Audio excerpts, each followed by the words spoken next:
Salut à tous, c'est Hubert et comme tous les mercredis, 19h normalement jusqu'à 21h, c'est Yata. Mais aujourd'hui c'est un peu spécial, parce que comme vous le savez, malheureusement on a perdu Akira Toriyama le 1er mars dernier. Un peu comme un symbole, il est parti l'année du dragon. Bien plus qu'un mangaka, il a été pour nous un modèle en termes de persévérance, de culture, de valeur. L'impact de l'homme est aussi fort que l'impact de ses œuvres, de Dr Slump à Dragon Ball en passant par Chrono Tiger ou Tobal. Ce soir dans Yata, on rend hommage au génie d'Akira Toriyama. L'émission sera donc plus longue que d'habitude, on est là jusqu'à minuit. Vous pensez bien que je ne suis pas tout seul, pour m'accompagner tous les chroniqueurs seront là. Willax et Nice vont nous rejoindre tout à l'heure. Soso est déjà avec nous, comment tu vas Soso ? Bonsoir. Tu peux prendre le micro près de... Je sais que je t'ai pris de court, on dirait. Oui, pardon. J'espère que déjà toutes les personnes que j'ai envoyées de mon live Twitch sont là. Ils sont tous là, ils m'ont envoyé un message là. Ouais. Bah, il y avait beaucoup là. Ouais, ça fait beaucoup, mon téléphone vibre, je sais pas quoi en faire. Bah écoute, ça va. Oui, ça va. Oui, mais je sais. Bon, ça va pas être une soirée. On va dire ça. On va rendre hommage donc si ça va être beau. Si ça va être beau. Mais je pense qu'il y aura des larmes. Ça va être une soirée poignante. C'est possible. Mais une soirée légendaire. Exactement. Comme ma petite chronique de tout à l'heure. Une soirée Saiyan légendaire même. À côté de toi, oui, j'ai voulu faire une vanne, voilà. On la prend pas. Diff. J'ai mon mic. Ah, pardon. Rest in peace, Akira Baby. Je m'attendais pas à ça. Mais très bien. Ouais, totalement là. Je sais que t'as grandi avec Akira toi aussi. Totalement, avec Akira Toriyama. Ma première découverte du bail, quoi, tu vois. On en parlera tout à l'heure. Ouais, il faut que j'évoque. Évidemment, tu pourras évoquer, tu pourras même pleurer. L'émission est faite pour ça. Valentin avec un superbe t-shirt à râler. Yes, tout à fait. Mi-râlé, mi-militaire quand même, les couleurs. Non, ça a râlé 100%. D'accord, si tu veux. C'est un officiel, hein, il vient du Japon, donc. Mais c'est pas il se justifie. Je prédis, tu mets le doute là, c'est un militaire et tout. Non, mais je te crois. On va rester positif aujourd'hui. Bien sûr. Akira Toriyama est une des personnes principales qui nous réunit tous ici en dehors du contexte de cette émission. Exactement. Et tous ici physiquement et nos auditeurs et auditrices. Donc, absolument. Donc merci monsieur. Absolument, on aura énormément d'invités. On aura aussi Ringo en direct du Japon. Je vous en parlerai tout à l'heure. On aura énormément d'invités. Bunaimin, Dedo, Brigitte Lecordier. On aura beaucoup de gens. Clément Viktorovitch. Bref, et j'ai pas cité tout le monde parce qu'il y a énormément de gens. Je peux déjà vous dire qui est déjà en plateau avec nous et je commence tout au fond avec Oskunk qui est avec nous. Comment tu vas ? Salut, ça va et toi ? Mais très bien, tu es... Alors, je sais pas si on dit illustrateur ou dessinateur, est-ce qu'on peut dire les deux ? Tu peux dire les deux. On peut dire les deux, alors on peut le voir à la caméra si vous êtes sur Twitch, que tu as déjà 2 superbes œuvres que tu as réalisées. Devant, il y a Akira Toriyama et puis il y a Vegeta. C'est magnifique. Alors je vois pas très bien le Vegeta, mais le Akira c'est fait avec uniquement des personnages de l'univers de Toriyama. C'est magnifique. Merci. Et tu vas nous faire l'honneur de nous faire un dessin ce soir. Oui, voilà, merci pour l'invitation. Ouais, tu rigoles, merci à toi d'être là. Et puis je te poserai aussi des questions, voir à quel point Akira Toriyama t'a marqué. D'accord. Si t'arrives à dessiner et parler en même temps, c'est cool. Si t'y arrives pas, tu me fais un geste de la main et je comprends tout de suite. Ça marche, merci beaucoup. Normalement ils sont 2, mais là pour l'instant il est seul. Max de DB Time est avec nous, comment tu vas ? Bah écoute, un peu comme Soso, hein. C'est oui, forcément. à la fois le cœur lourd et en même temps le cœur plein de joie de pouvoir faire un hommage comme ça à notre sensei, comme ça, parce que c'est quelqu'un qui, tu le disais tout à l'heure, a énormément bouleversé les vies des personnes qui sont là, mais de millions de personnes. Et j'espère qu'on va réussir ce soir à lui rendre un hommage comme magnifique. Il faut. Ouais, c'est ce qu'il faut. Je rappelle que évidemment DB Time est une chaîne YouTube sur, vous l'avez deviné, Dragon Ball. Merci. Au cas où les gens n'ont pas forcément. Captain Obvious encore frappé. Effectivement. Voilà, si vous avez besoin de savoir des trucs, vous me demandez. Et puis Romain, alors je sais pas si on dit Dasnois ou Danois. Romain Danois est là. Dasnois. Toi, on prononce le S. Salut. C'est grâce à toi qu'on a Dragon Ball Symphonique Aventure. Oui. Merci beaucoup. Merci pour l'invitation. Ça me fait plaisir d'être là, même si, comme tout le monde, je partage la situation, le choc que ça a été pour tous, cette annonce. Mais content d'être là pour continuer. On le célébrait de son vivant, on le célébrera de sa disparition, de sa mort. On est là pour ça et on continuera de penser à lui et de parler de lui et de son œuvre. Exactement. Exactement, tu as très bien dit. Bonjour évidemment à tous nos éditeurs et tous les gens sur Twitch.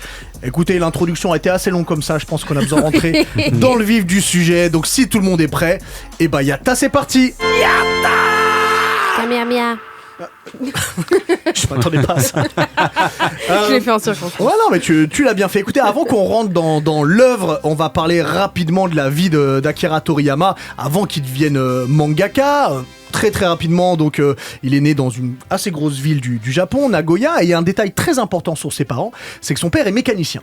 Et ce sera très important pour la suite dans ses œuvres parce qu'il est très attaché à la mécanique, donc on pourra le décrypter un peu plus tard. Et puis surtout, ce qu'on ressent chez lui, c'est que bon, il a fait une école de dessin, il a fait un lycée spécialisé dans l'art, mais il est un petit peu feignant, notre cher Akira Toriyama. Les études, c'est pas son truc, donc après le lycée, il arrête et il bosse dans une agence de pub en tant qu'illustrateur. Mais comme je vous ai dit, il est feignant et il arrive en retard, il arrive pas très très bien habillé, et puis le métier lui plaît pas tant que ça à notre cher Akira Toriyama. Donc du coup, au bout d'un moment, il dit bon, comme je suis pas le japonais modèle, je vais arrêter. Et puis c'est là où son destin va un petit peu changer, mais pas si simplement que ça. Mon cher Valentin, qu'est-ce qui se passe une fois qu'il change de boulot, notre cher Akira Toriyama ? Alors, il s'engage auprès de ses parents à retrouver un travail sous une certaine période, parce qu'il devient un tanguy, c'est-à-dire qu'il retourne habiter à la maison, mais il deal de ne pas rester trop longtemps.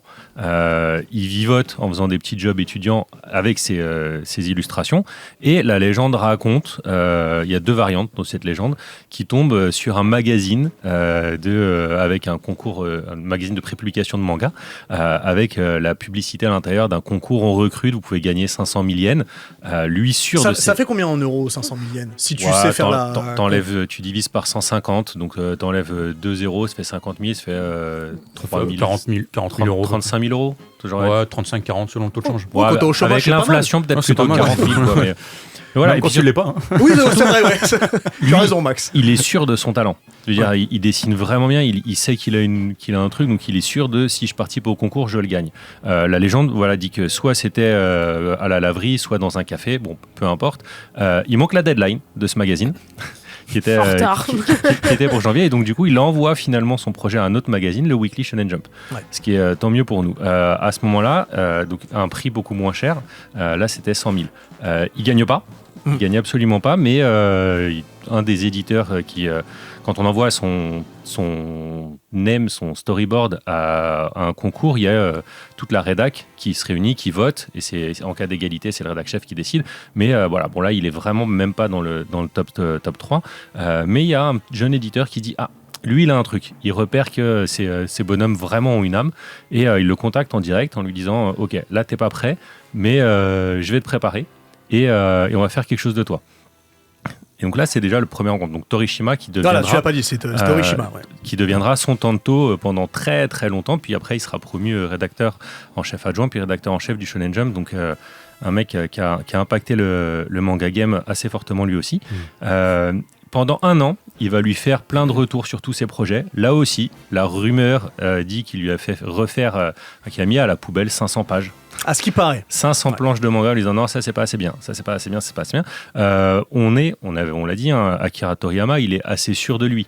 Donc il est très confiant, il est très fier.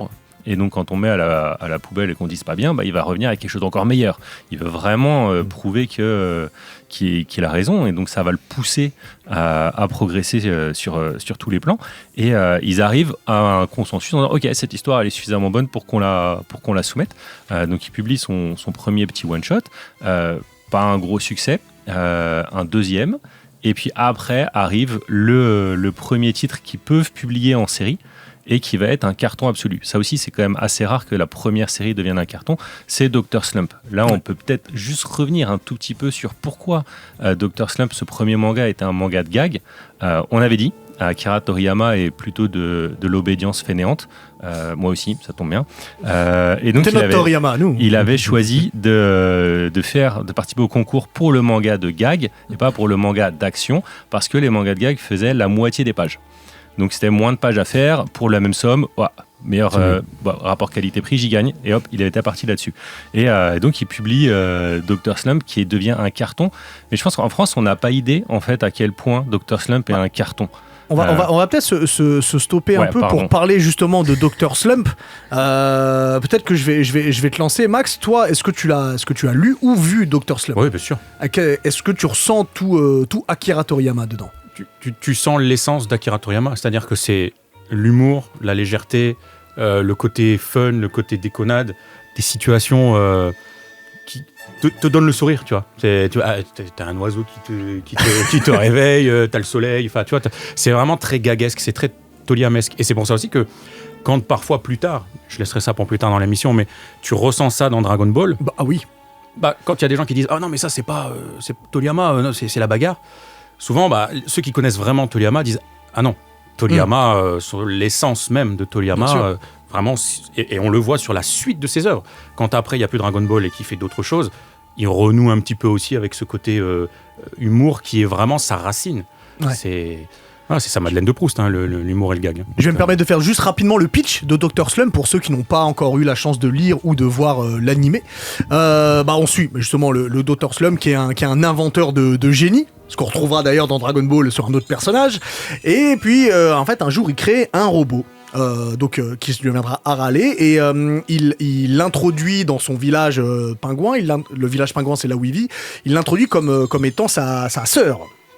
Et il décide de l'envoyer à l'école pour qu'elle se familiarise un petit peu. Mais le problème, c'est que notre cher Harale a une puissance extraordinaire, une rapidité extraordinaire, et elle est très très très naïve, ce qui amène à des moments un peu drôles. Juste un petit moment que je vous cite, après je vais te donner la parole, Romain. Un petit moment, c'est-à-dire qu'elle est à l'école avec une de ses camarades de classe, et sa camarade lui dit « Mais si tu bois du saké, tes seins vont pousser ». Donc elle boit beaucoup de saké, mais ça pousse pas. Moi j'ai essayé, ça va pas pousser. Moi aussi j'ai essayé, ça peut rien pousser. Qui comprend. Romain, est-ce que c'est quelque chose qui t'a plu, toi, Dr Slump ? Dr Slump, moi je l'ai découvert à la télévision française. L'animé n'a pas été très très adapté en France, seulement quelques épisodes. Alors je sais pas si quelqu'un a l'info, peut-être sûrement Max. 50 et quelques sur les 250. Ouais, ils ont adapté jusqu'au 50 ou 52 et puis après tu l'as plus en VF. Mais on est dans une esthétique qui est très proche de Dragon Ball, donc on est bien dans cet univers-là. Ouais. Et ce que je retiens, parce qu'après effectivement on a rattrapé notre retard, moi les mangas je les ai lus, je les possède, j'essaie de les transmettre à ma fille notamment. Bon, même c'est un petit peu dur à lire quand même, hein. C'est quand même pas pour les c'est plus pour les ados, même si ça paraît très enfantin de prime abord. Toriyama est très, très adulte dans sa façon de faire. Ouais. Alors au-delà des gags un peu salaces, etc., c'est vrai que même l'intrigue apparaît un peu bête vu comme ça, mais en fait non, c'est assez sophistiqué, je dirais. Et moi, ce que je retiens surtout de Dr Slump, qu'on perd un peu dans Dragon Ball, ce qui est normal, puisqu'il y a une forme de normalisation dans Dragon Ball. Dans Dr Slump, c'est un vrai terrain d'expérimentation pour Toriyama. Et moi, ce que je retiens donc, effectivement, c'est les gags, mais surtout presque l'innovation visuelle, cette manière qu'il a des trouvailles visuelles, avec des situations complètement ubuesques, des protagonistes, des animaux, le soleil, tous ces éléments-là forment quelque chose de complètement décomplexé. Et je ne sais pas s'il y a un vrai avant Dr Slump, dans la manière dont il va définir cette... en fait, c'est vraiment... Il y a un avant-après Dr Slump en termes de modernité, dans l'innovation et dans la manière de décomplexer un petit peu les histoires, les personnages. On ne sait pas trop où on va, mais on y va.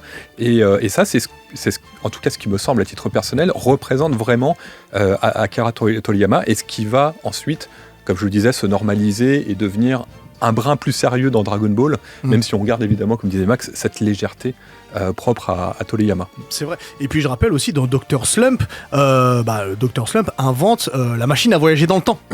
Ce qui va aussi être important pour la suite dans Dragon Ball Z. Soso, je vais venir avec toi après, mais Div, je sais que toi t'as grandi aussi avec Dr Slump. Exactement, je regardais beaucoup, j'aimais le générique. J'aimais le générique, j'aimais pas trop en fait, c'était beaucoup d'humour qui me parlait pas. Ouais. Et ensuite j'ai retrouvé tout ça dans Dragon Ball. Ouais. Et mélangé avec la bagarre, là ça m'a hypé, tu vois.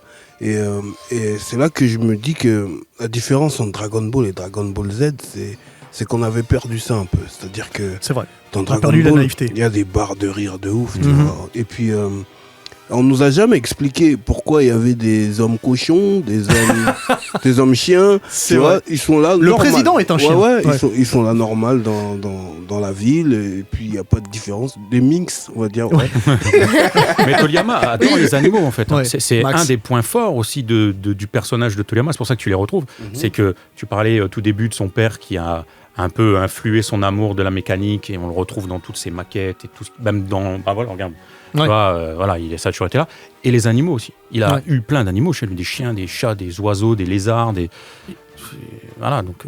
Et même du coup, si on revient sur les influences, il revendique deux personnes qui l'ont complètement influencé. Tous les dessins qu'il faisait quand il était gamin, c'est il reproduisait Atom, donc le petit robot Astro de Tezuka, et il était tombé fou amoureux des 101 Dalmatiens de Walt Disney. Et il avait une scène en particulier qu'il refaisait en permanence, qu'il a dû gribouiller mais des milliers de fois. Donc finalement, le dessin le défi des 500 planches, c'était pas ça va. Il avait l'abnégation, quoi. C'est important ce que tu dis quand tu parles des 101 Dalmatiens, parce qu'on se rend compte vite que c'est un grand fan de Disney, puisque même dans Dragon Ball, dans le dernier arc de Dragon Ball Z, t'as une référence à Disney, parce que Bibidi Babidi Boo, c'est par rapport à Cendrillon, Marraine la bonne fée. Donc on sent qu'il s'est vraiment imprégné de cette œuvre-là. Enfin, au moins de l'œuvre de Disney en général. Comment ça se passe l'accueil, mon cher Valentin, de Dr Slump au Japon ? C'est un carton absolu. Donc cette série arrive dans le plus grand magazine, le Weekly Shonen Jump, comme on a dit, et elle arrive à un moment très très chiant. En fait, toutes les planètes se sont alignées pour que ça se passe bien. Donc le Weekly Shonen Jump, c'est un magazine de prépublication, c'est le plus gros magazine de prépublication déjà à l'époque. Il va exploser encore plus par la suite, mais déjà à l'époque c'est le principal. Et il a grosso modo 2 types de titres. Il a les mangas de gag et les mangas d'action. Et quand arrive Dr Slump, il y a moins de mangas de gag. Donc Dr Slump vient combler un vide. C'est aussi un moment où la télévision, il y a plus de chaînes qui se créent au Japon, et donc ils viennent toquer à la porte en disant ça serait pas mal de faire un petit dessin animé supplémentaire.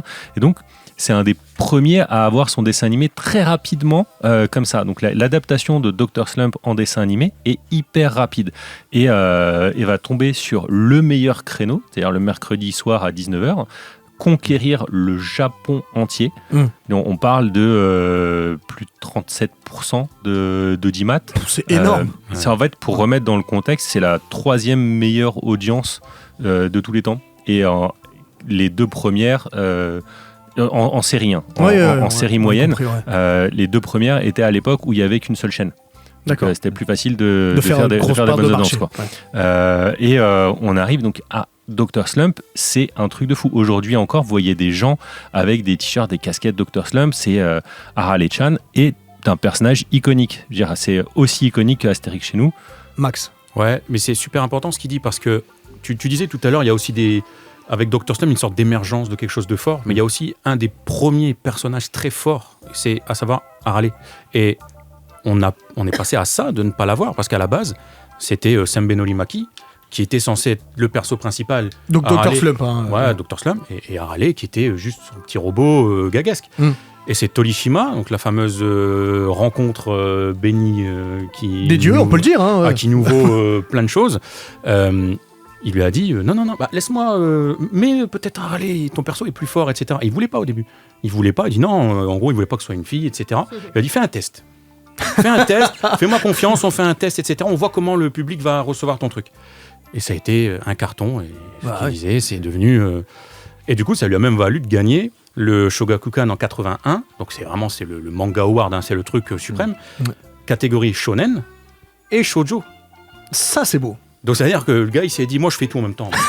J'ai pas le temps. Non, mais c'est quand même dingue d'avoir les deux. Et c'est important de rappeler qu'il y a eu un crossover 1 ou 2 fois entre Dragon Ball et, enfin, en tout cas, Goku est revenu dans le village pingouin, et on voit que Harale est plus forte que Goku. C'est un gag manga. C'est un gag manga, mais quand même, on le garde. Dans Dragon Ball Super, tu l'as aussi. Je suis pas sûr que... On le garde un petit peu.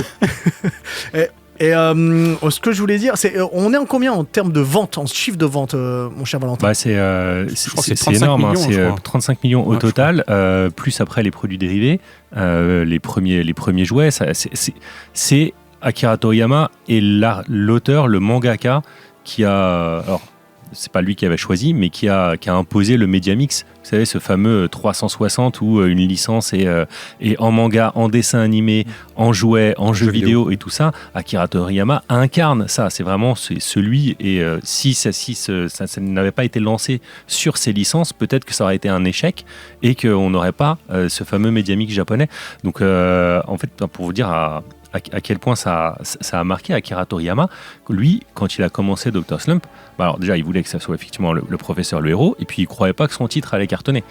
D'ailleurs, il croyait tellement pas que son titre allait cartonner après avoir charbonné pendant 1 an avec que des refus, qu'il n'avait pas pris de nom de plume.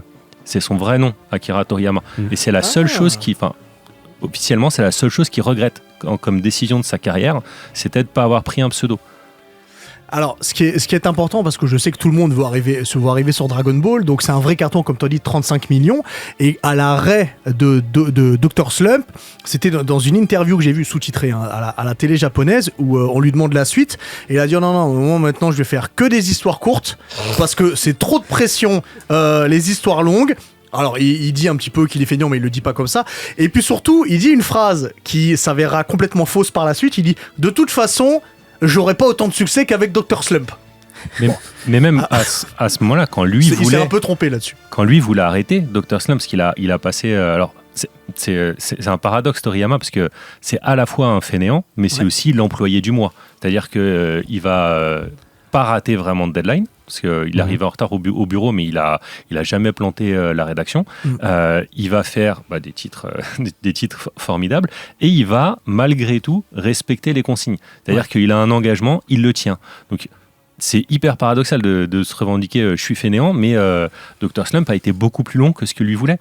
Il a dit je veux arrêter, mais c'est un carton tellement fort qu'on lui a dit non, là tu peux pas, là c'est nanana, le pays va s'effondrer, on va tous pleurer. Et à la fin, quand il a réussi à négocier sa porte de sortie de ok, je finis Dr. Slump, la contrepartie c'était d'accord, mais tu fais un manga d'action. Lui pensait effectivement que ça allait être juste un petit one-shot, un volume ou 2 volumes, mais le contrat moral, c'était ça, c'était tu nous fais un manga d'action. Diff. J'aimerais juste savoir si quelqu'un a fini Dr. Slump, a regardé le dernier épisode, est-ce que ça vaut le coup de... Qui l'a lu en entier? Ah ouais. Oskung, tu l'as lu en entier ou pas? Non, je m'en souviens plus trop de Dr. Slump. J'ai l'impression que le concept est bien, mais moi j'ai pas lu en entier, mais il y a la grosse différence par rapport à ce qui va arriver après avec Dragon Ball, c'est que Dr. Slump reste sur une approche plus saga et pas série. C'est-à-dire que ça évolue quand même un peu, mais la majorité des histoires sont des histoires courtes où tu vas avoir, ça c'est le principe du gag, tu vas pas faire trop évoluer tes personnages, donc t'as pas une histoire qui évolue tant que ça, même si il conclut, il veut faire plaisir à plein de gens, donc il y a un mariage, il y a... Oui, parce que le but, on l'a pas dit, mais le but de Dr. Slump, c'est de se trouver une femme. Ok. Voilà. Oui, il y avait Code Lisa, il y a eu plein de films, voilà, plein de fantasmes autour des cyborgs et de... Ça revient à ces 18 écrits là. On pourra en reparler. Oui, c'est vrai. On pourra en reparler.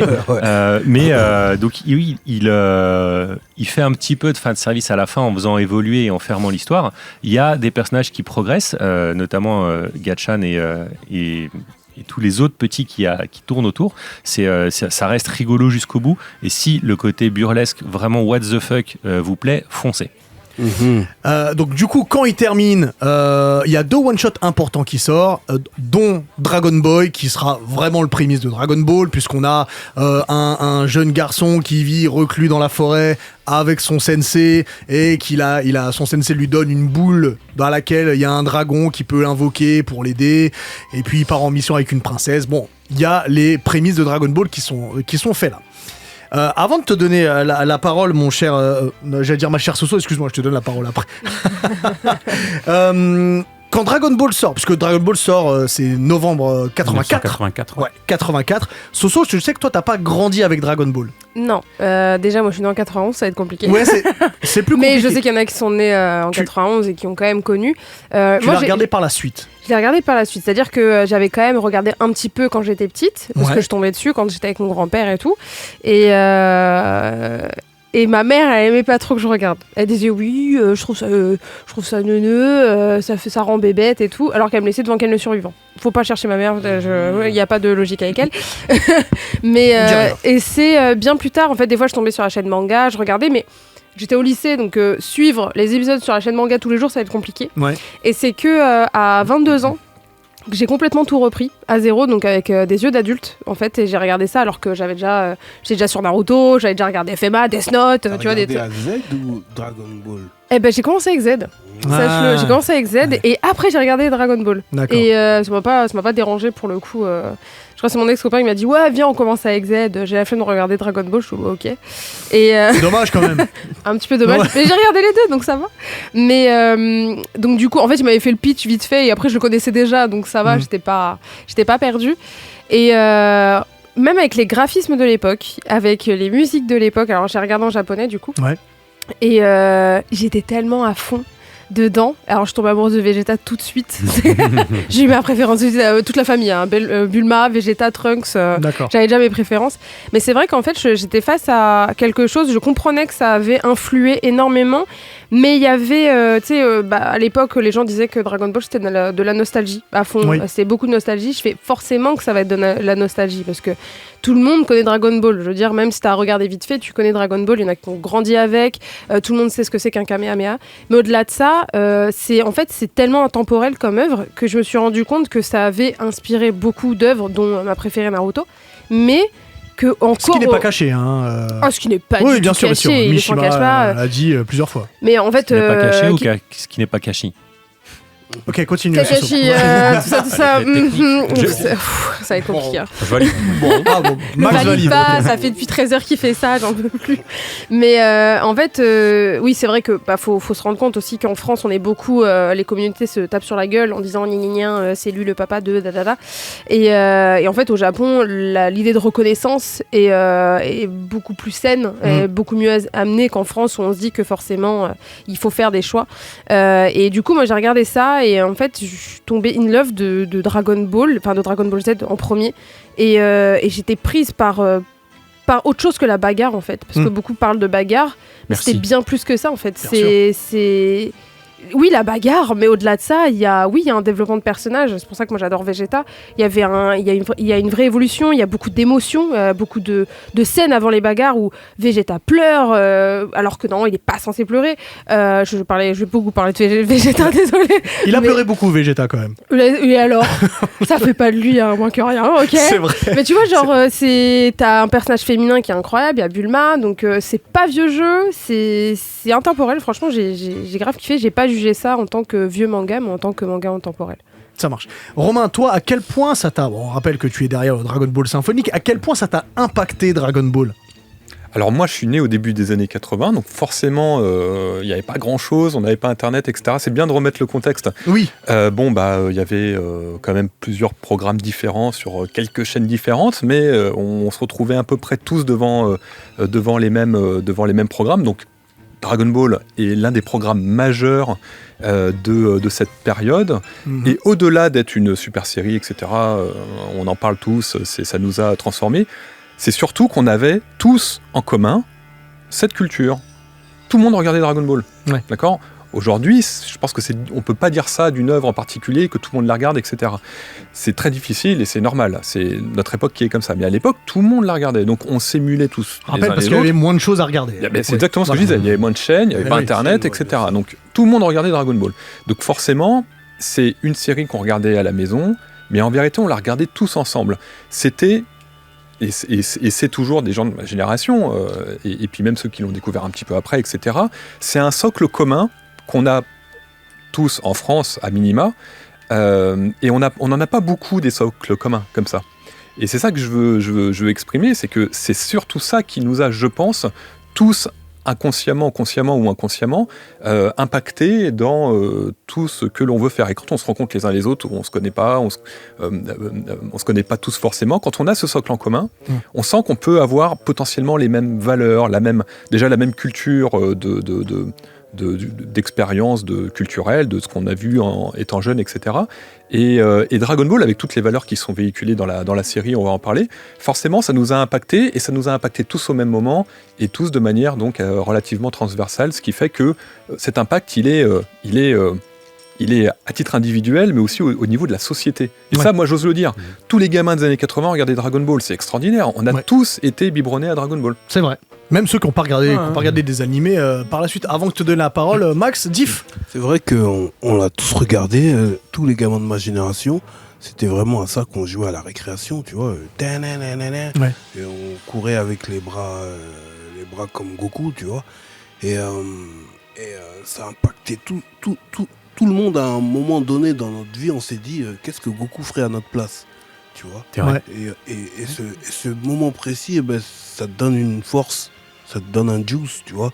Et c'est pareil pour tous les gens de ma génération, tu vois. Et on va dire un peu plus, mais plus la nôtre, parce qu'on a tous regardé Dragon Ball, tu vois. Et même les filles, malgré elles regardaient elles aussi, tu vois.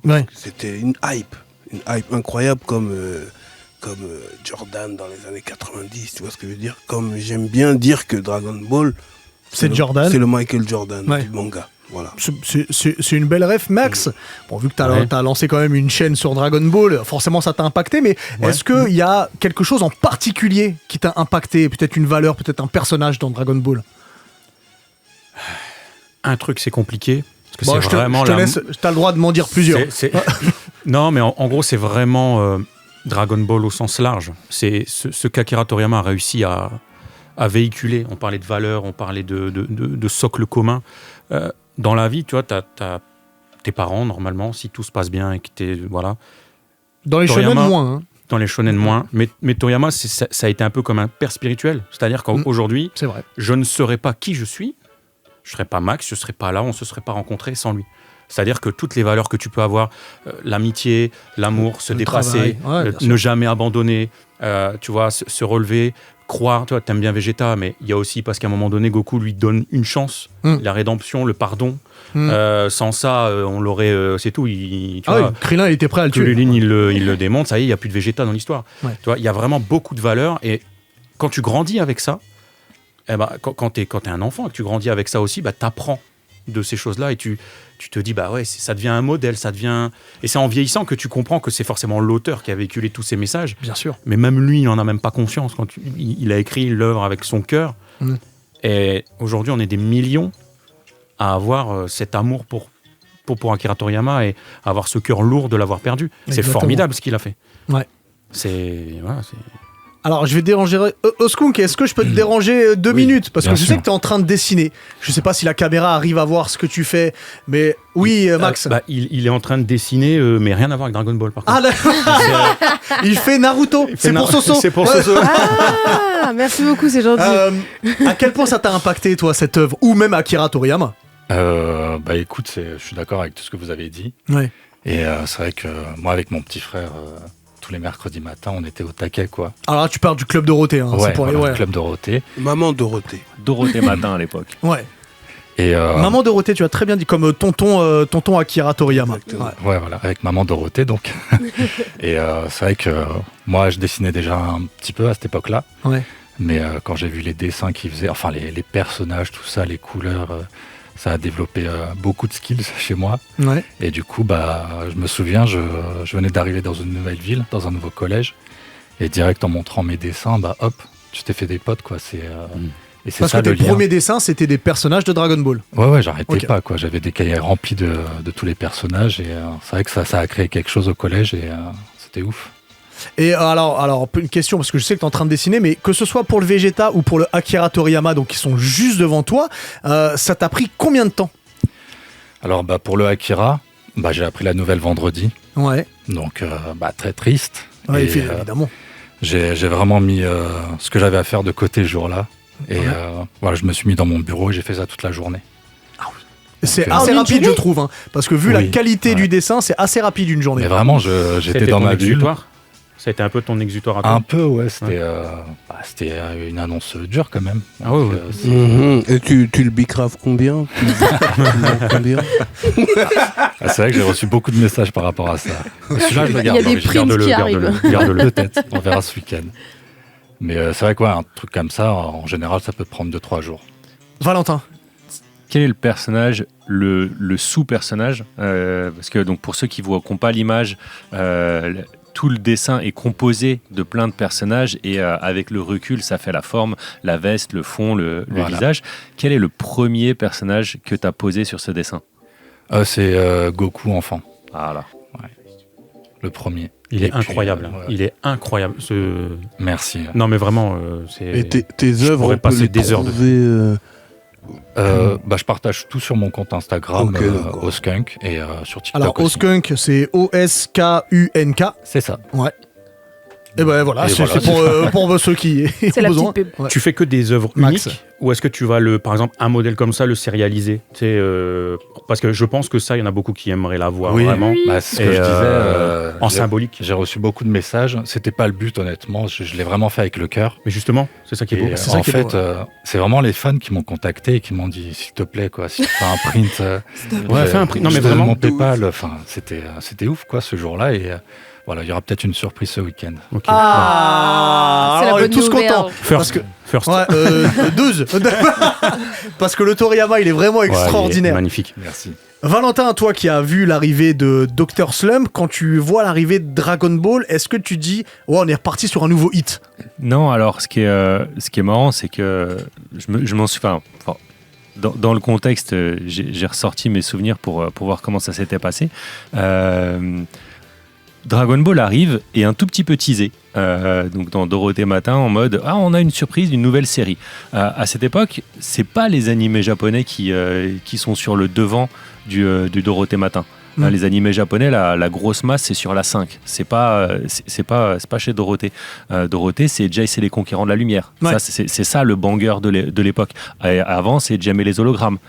C'est les Gobots. Bon, ok, ça c'est japonais. Mais G.I. Joe, tout ça. Et, c'était pas dans Dorothée Matin, ça? C'était pas dans Dorothée, c'est pas dans la même émission. Ouais, c'était sur la 2. Ça.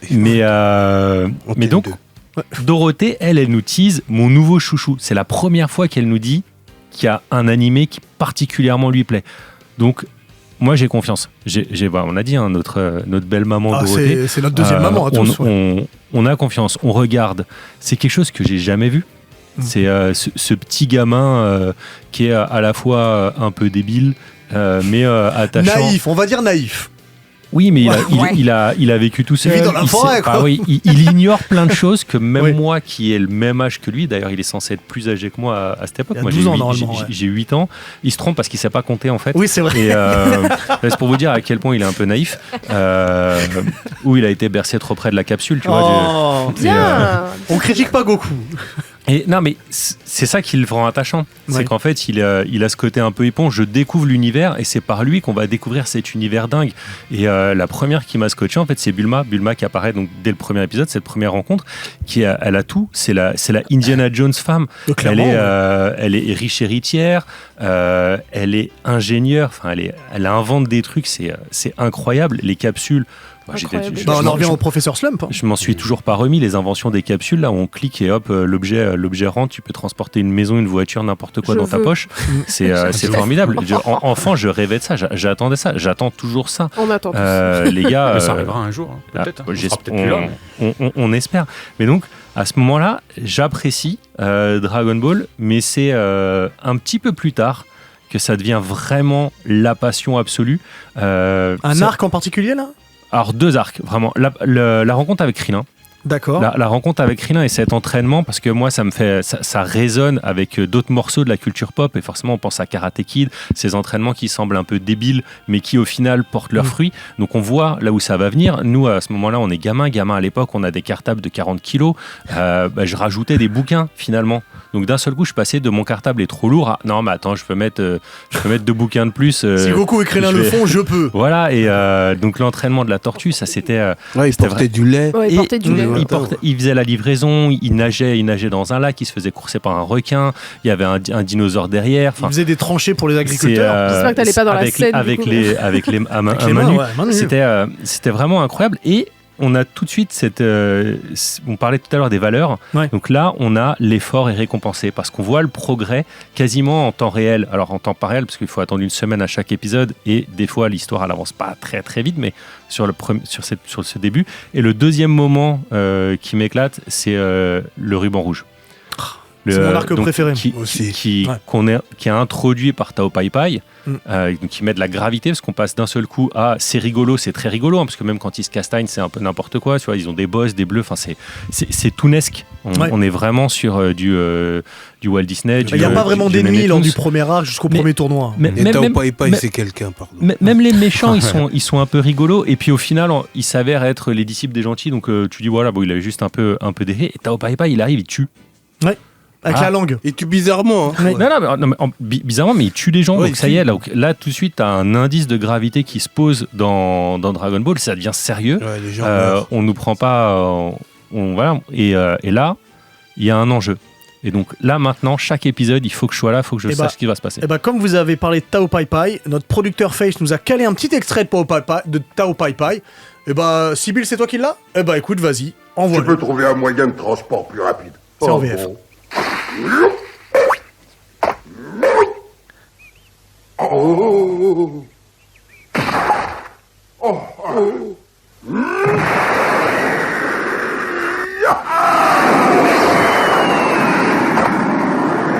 Alors, si vous avez que l'audio et pas l'image, c'est le moment où Tao Pai Pai, en fait, il casse un morceau de pilier, il le casse avec les pieds, hein. Il l'envoie loin devant et il saute pour arriver sur le pilier dans les airs, et c'est son moyen de transport.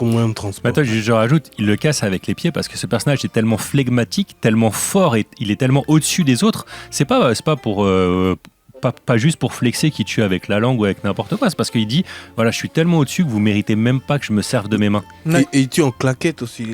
Il a des chaussons de ninja. Des claquettes. Ouais. Donc c'est incroyable.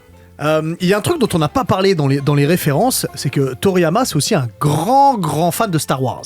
Alors, il y a eu les one-shots sur Star Wars, mais dans Dragon Ball, les maisons, elles sont en arc de cercle, comme Luke quand il est sur Tatooine.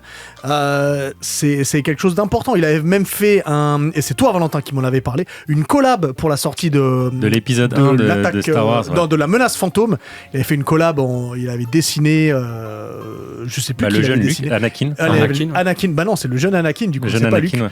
Ouais. Donc c'est vraiment... Parmi les références de Dragon Ball, on va en parler tout au long de... Je rappelle qu'on a jusqu'à minuit, donc on va en parler de toutes les références qu'il y a. Mais Star Wars, c'est très très important. Il y a plein de choses qui sont importantes. J'ai envie de revoir un truc avec toi, ma chère Soso. Je sais que tu as découvert après nous, mais qu'est-ce que tu aimerais nous dire de plus, toi, sur Dragon Ball ? Eh bien écoutez, j'ai l'habitude de faire des Himitsu de qualité, mais cette fois-ci, qui dit qualité, dit... Notre cher Akira Toriyama s'en est allé rejoindre Kaio et est sûrement en train de déguster un succulent repas tout là-haut, peut-être en plein phtor même. Évidemment qu'avec cette émission spéciale Toriyama Sensei, ce Himitsu aura une aura de légende. Une légende que vous connaissez peut-être, celle du roi singe Sun Wukong. Alors, ce conte chinois, pour ceux qui ne connaissent pas, ça vient de Chine, hein, je vous l'ai déjà dit, il y a beaucoup d'œuvres qui sont... inspiré de contes chinois. C'est paru en roman au XVIe siècle par Wu Cheng-en sous le nom de Pérégrination vers l'Ouest ou encore Voyage vers l'Occident. On a eu également plusieurs films jusqu'à aujourd'hui. Il y a même, je crois, Akira Toriyama qui a fait une illustration pour un film justement sur Sun Wukong, spécial pour un film. Là, ça me dit rien. Je crois que c'était en 2013. Je sais plus, mais j'ai vu ça. Voilà, il est très très fan de ça. Ça te dit quelque chose Ouais, mais pour te la décrire. Okay. Il a juste fait un dessin de. Je l'ai en tête, mais de te le décrire. Il a juste fait un dessin de Sun Wukong spécialement en disant que le film était incroyable. Donc voilà, il est très inspiré de ça. Donc on a eu aussi un film qui est sorti en 65 que j'ai regardé, qui s'appelle Le Roi des Singes par Wan Liming. Donc c'est un film d'animation chinois. Donc c'est un bijou de l'animation chinoise pour l'époque. C'est vraiment super beau. Il est remasterisé, donc il est disponible sur YouTube. Voilà, juste pour la petite info au cas où. Et qui raconte l'histoire de notre cher Sun Wukong. Donc Sun Wukong, de son nom chinois, traduit en japonais, ça veut dire Son-Goku. Voilà, ça se dit Son-Goku.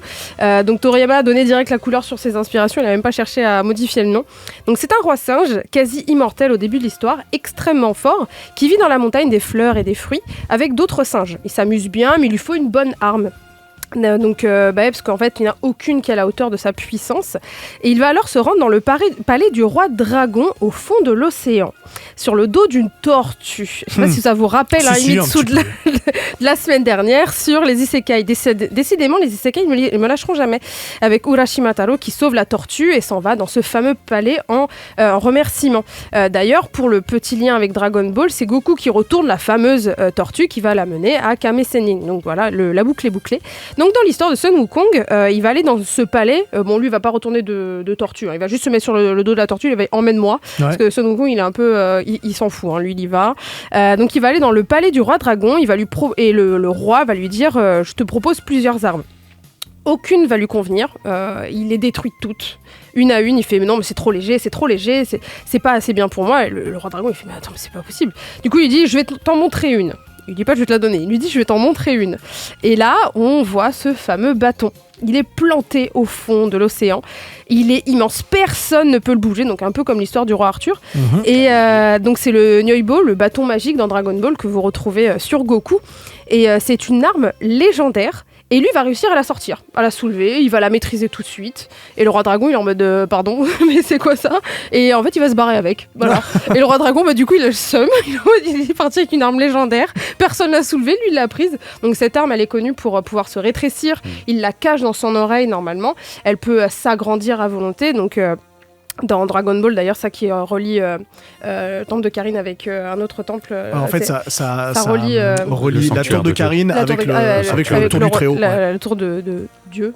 Ouais. Voilà. Et donc, il va partir avec. Le roi dragon, du coup, il va aller chialer auprès de l'empereur de Jade, donc dans les cieux, donc l'empereur suprême, en lui disant mais il m'a volé mon truc, faites quelque chose. Et en fait, tout le royaume céleste va se dire mais c'est qui ce mec, il est trop fort. Ils vont essayer de l'amadouer, lui faire venir, tout ça, et en fait ils vont se rendre compte qu'en fait il est impossible de le battre, il est impossible de l'avoir sous la main, il fait ce qu'il veut, ils vont lui donner des petits postes, il est là, il s'en fout complet, il s'amuse, et il va foutre un peu le bordel quand même un peu partout.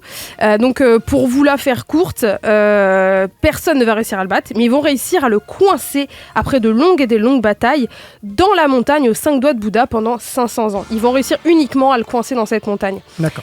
Et il sera délivré par la déesse Guanyin à condition d'aider un moine du nom de Xuanzang et de le protéger dans son voyage. C'est là que l'aventure vers l'ouest, vers l'occident commence. Et vous allez reconnaître quelques personnages. Ce moine va être accompagné de Sun Wukong, mais aussi de Zhu Baitie. Une créature chassée des cieux avec un visage de cochon. En guise de punition. Lors de leur rencontre, il avait enlevé la fille du chef du village. Donc en plus c'est un pervers, alors c'est qui? C'est Oolong. Bien évidemment, sauf qu'il y en a un qui finit avec des culottes sur la tête, c'est un peu moins stylé quoi. L'autre compagnon, grand allié de Sun Wukong, parce qu'il faut savoir que Zhu Baitie, au début ils s'entendent pas très bien, après ils finissent par se respecter parce que ça reste les disciples de ce moine, mais le deuxième il va plutôt s'entendre bien avec lui dès le départ, c'est Sha Wuting, un ogre des sables. C'est qui du coup? C'est Gumao? Non, c'est Yamcha. Le bandit du désert. Bah oui. Parce qu'ils n'allaient pas refaire un ogre des sables et ils se sont dit voilà, c'est le seul lien entre les deux. Donc il a transformé en bandit du désert.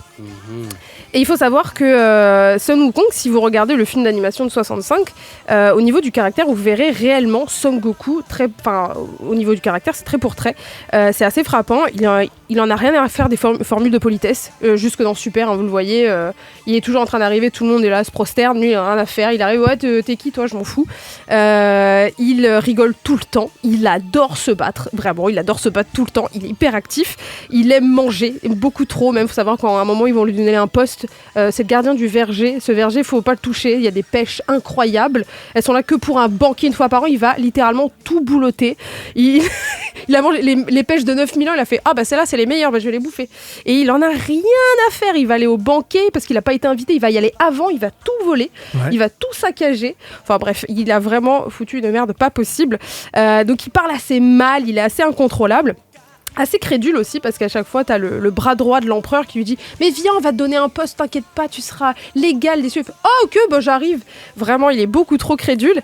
Alors mais attention, il est assez arrogant dans l'histoire et n'aime pas qu'on le prenne pour un faible. Il veut un statut élevé. Donc je pense que ce côté-là, il l'a gardé pour Vegeta dans l'histoire. C'est possible. Il a un côté un peu plus humble, Goku, que Son Wukong. Et du coup, le moine Xuanzang, c'est qui du coup ? C'est Tortue Géniale ? Non. C'est Krillin ? C'est Bulma. Moine ? Ouais, c'est Bulma. Bah non, mais il a décidé d'en faire une meuf plutôt sympa en fait. Veut, ouais. Parce que Bulma, c'est la première qui le rencontre. C'est vrai. Et c'est elle qui va un peu gérer l'équipe, on va dire. C'est un peu le pilier. Donc, comme quoi, c'était déjà la preuve que Bulma allait être un perso pas qu'un perso de soutien, et un excellent perso féminin très important et très bien écrit. Et autre fait sur Son Wukong, il se déplace sur un petit nuage. Et là, obligé. Je pense qu'on peut pas faire plus obvious. Non, un nuage où seuls les sages au cœur pur peuvent monter comme Son Wukong. Bon, même si le côté sage est à revoir des fois avec Goku. Et dernière anecdote, cette fois-ci c'est sur notre cher Diff, Kame Sennin, ou Tortue Géniale pour les 1900. Elle provient d'un recueil d'histoires bouddhistes, le Konjaku Monogatari-shu, où l'on raconte qu'un ermite du nom de Kume Sennin avait atteint un tel degré de sagesse et qui avait purifié son âme qu'il pouvait flotter sur les nuages. Mais un jour, il a vu une femme nue qui lavait ses vêtements. Et du coup, il est tombé du nuage et il pouvait plus monter dessus. Donc c'est Dragon Ball, c'est la parodie d'un conte connu avec beaucoup d'autres références. On pourrait en parler pendant 2 heures, mais juste avec ça, on comprend que Toriyama Sensei a puisé dans des légendes pour créer une légende des temps modernes. Merci beaucoup, Cesso. Et on va pas parler pendant 2 heures, on va parler pendant 5 heures. Oui, mais ça encore plus. J'allais m'arrêter là quand même. On va continuer. Romain, je sais qu'on arrive en fin de première heure. Est-ce qu'il y a un truc que t'aimerais dire absolument sur Dragon Ball ? Ou sur Toriyama en général ? Alors, il y a quelques années, on a perdu un autre grand nom de Dragon Ball, et c'est ça que j'aimerais dire. C'est Shunsuke Kikuchi. On entend sa musique actuellement. Ouais. Alors, évidemment, c'est pas Akira Toriyama, c'est l'animé, hein, donc c'est pas directement relié à Toriyama, mais c'était... Goldorak, lui aussi, c'est ça ? Goldorak, tout à fait. C'était un autre grand nom de l'animation japonaise. Il était un petit peu plus vieux. Il est mort... Il avait quel âge ? Il a 86 ans, 88 ans, quelque chose comme ça. Valentin, tu te rappelles pas ? Il était pas loin des 90. Ouais. C'est en ce qui me concerne, en tout cas dans ma culture personnelle, Kikuchi, c'est quelqu'un de très important, puisqu'il a, comme certains autres, mais beaucoup, avec les succès auxquels il a participé, pas mal diffusé une certaine esthétique. Et on l'entend dans Dragon Ball, c'est du rock symphonique, jazzy. Il y a aussi pas mal de choses très pop. Alors, il n'est pas le seul compositeur derrière Dragon Ball, c'est le principal. Mais c'est la petite chose que j'aimerais dire, de remettre aussi un petit peu d'hommage sur ce grand compositeur qui nous a quittés il y a 3 ans. Voilà. Et d'ailleurs, tu es derrière le Dragon Ball Symphonique Aventure, puisqu'on est en train de parler de musique. Ça a été moi j'en ai fait un sur Paris, ça a été un carton total. J'étais là aussi. Ouais, on était là tous les deux. C'était fabuleux. À mon avis, Max, t'as dû en on était là, nous. Qu'est-ce qui arrive ? Est-ce qu'il y en a d'autres qui arrivent sur Paris ou peut-être à l'extérieur de la France ? Alors, Dragon Ball, le concert, on le fait tourner un peu partout dans le monde. Là, on travaille sur l'Asie. On a fait une tournée au Canada l'année dernière. On a fait une date absolument mémorable à San Diego, aux États-Unis, pendant le Comic-Con de San Diego. Okay. Y a une salle en plein air là-bas qui s'appelle le Radichel. Donc, c'est vraiment dans la baie de San Diego. Et comme c'est des Américains, Toei Animation et puis Crunchyroll ont voulu marquer le coup pour que toute la ville sache qu'il y avait un concert Dragon Ball. Donc, en fait, sur le Radichel, en fait, c'est une salle de spectacle à l'extérieur avec une espèce de grand... ça fait une espèce de gros coquillage, en fait. Donc, ils ont projeté un Shenron géant sur la structure, donc ce qu'on appelle du camera mapping. Et à la fin, sur le tout dernier morceau, on rappelle, c'est Chala et Chala, chanté par Hiroki Takahashi. Ils ont balancé des feux d'artifice. Donc, la vidéo, vous la trouvez sur notre YouTube. C'est génial. C'était absolument... à l'américaine, hein. Donc, on ne fait pas ça en France. C'est un Super Bowl. C'était vraiment... et je sais qu'il y a des gens qui étaient à l'autre bout de San Diego, parce que toute la ville bat au rythme de Comic-Con là-bas, et qui avaient entendu qu'il y avait un concert qui résonnait, et à la fin, ils ont vu les feux d'artifice. Voilà, donc c'était assez magique. Donc ce concert, on le fait tourner un peu partout, et puis on reviendra forcément à un moment donné en Europe. Bah, ce serait bien que quand tu reviens en Europe ou en France, tu repasses ici, comme ça on décrypte un petit peu tout ça. Un grand merci à toi d'être venu, c'était un vrai plaisir. Un vrai plaisir d'être là. Max, on te retrouve tout à l'heure. Ouais, avec plaisir. Peut-être même avec ton binôme, avec Léo. Avec plaisir. Ça marche. La suite dans cette longue soirée dédiée à Dragon Ball, Bunaimin, Dedo et Yacine Bellous vont nous rejoindre. On me dit dans l'oreillette que peut-être que Tony Valente va apparaître peut-être par téléphone, le chef otaku aussi. Juste avant qu'on continue tout ça, on aura aussi peut-être Mouloud Achour et Sébastien Delamy qui vont dire quelques mots. Bref, tout ça, c'est juste après l'opening de Dr. Slump, le Dragon Ball d'Ariane et l'opening 1 de Dragon Ball. Restez bien calés sur Move, c'est une soirée spéciale Akira Toriyama.